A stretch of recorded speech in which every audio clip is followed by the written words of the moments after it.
Got Tampa out there. We turn to our right. We have a king bed, two bedside tables.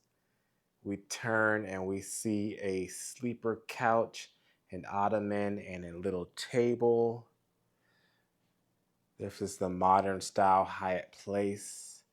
TV, closet right there, coffee maker. One of these is probably a mini fridge. That one is the mini fridge. Coffee maker, pretty basic. Place to put your bag. A little bit of a coat rack there, or it has some hooks. Definitely updated upholstery and hardware at this Hyatt Place. Mirror here at the front. To the left, we have a nice, good-sized bathroom. Not the biggest, but I think it's probably a perfect size. Big mirror. Here's our sink. Classic Hyatt Place, Hyatt House products. Toilet. And the shower with the sliding door.